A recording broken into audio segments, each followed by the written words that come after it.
Right, made it to the Lindis, top of the Lindis Pass. It is now just gone 7 o'clock in the morning, and you can see the sunshine on the mountains.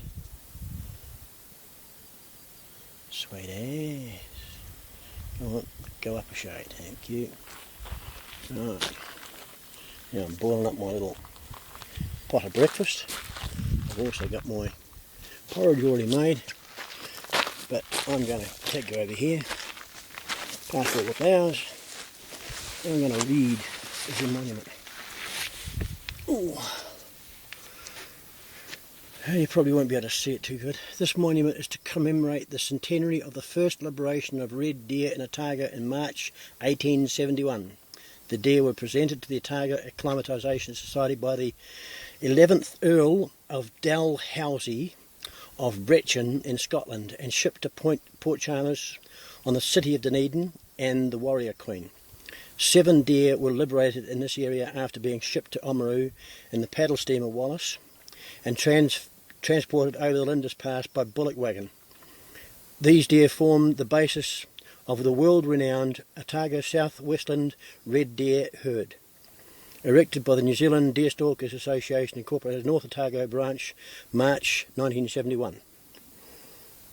Right, now normally in Central Otago, was this North Otago, the Lindis Pass is the co-joining of Otago, which is over there, and Canterbury should be further on the other side. It's actually on the other side of the Waitaki, which is a little bit further up, but I call the Lindis the thing because, let's face it, the top of a mountain pass. Once you get over this side, there's only one place you're going to go, and that's into Canterbury. But anyway, that's the looking out up there. Sweet ass. That's looking north, obviously. The sun's coming up from the east, shining over the top of the mountain. And finally, right in the top of that mountain, we've now got the morning mist disappearing. There's a rainbow up there. I don't know whether you can see it or not. Let's see if I can zoom into the rainbow. It's about there. Don't know if you can see the colours or not. It's faint because it's morning mist. Sun is just coming up. And the mist is rolling away. There's a little bit of wind now, just pushing the mist out of the way.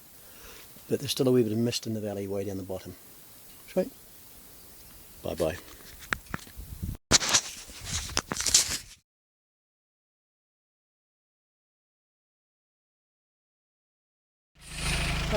Okay folks, that's the Lindis Pass where we've just been, or should I say just come from.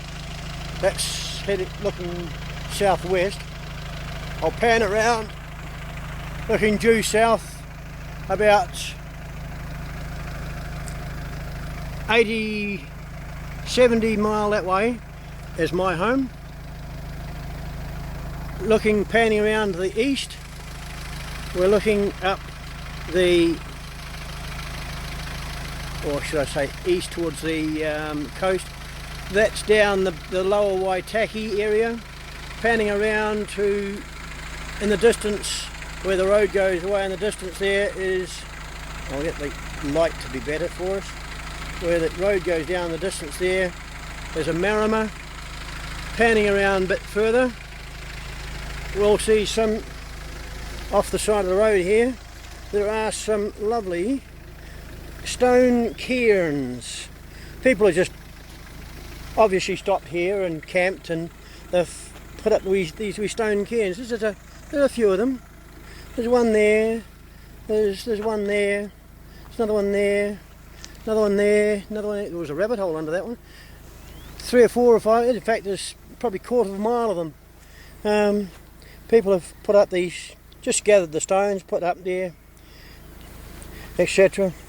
So the idea is that someone comes along and adds a stone to it somewhere, the likes of that, and it just makes it look a wee bit better. It's different now. Now over there, away up that valley, I'll zoom in, that's looking towards Mt Cook, away in the distance. Alright, as usual, Mt Cook has quite a bit of cloud around the top of it, so you can't see it. And of course, well, I might pan in a bit closer because it's about 10 miles to the nearest mountains, or the nearest hills around here. There you can see it's just on daybreak I mean. It was 7:30 when the sun came over the top of the hill in the Lindis.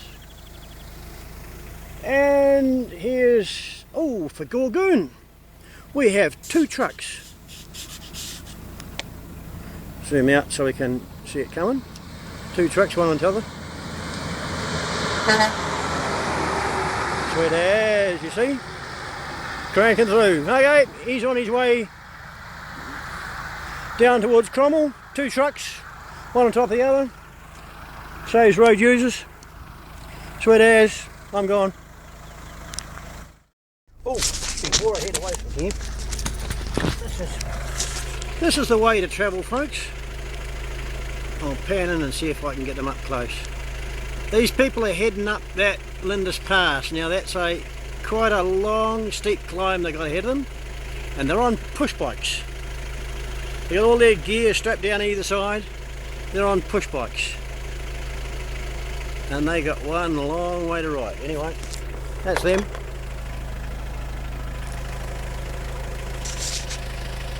As I said, they've got to go up over there, up the valley, up the top, and then over the top of the pass.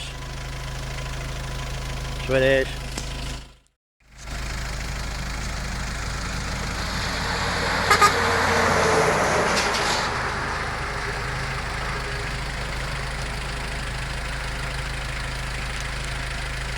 Come on, zoom in. There we go, you're all good. There's another truck for you. Now that's definitely saving road users. Well, if there's any diesel vehicles on there. Car transporter. Yeah, and another truckie. All the truckies are heading through early in the morning, you see. There's another one heading through. Just little trucks, those ones. You know it, just before I leave, the cloud cover breaks, and away in the mountain there you can see the sun is just coming up on the mountain. Mt Cook, Aoraki, or whatever it is the Maoris call it.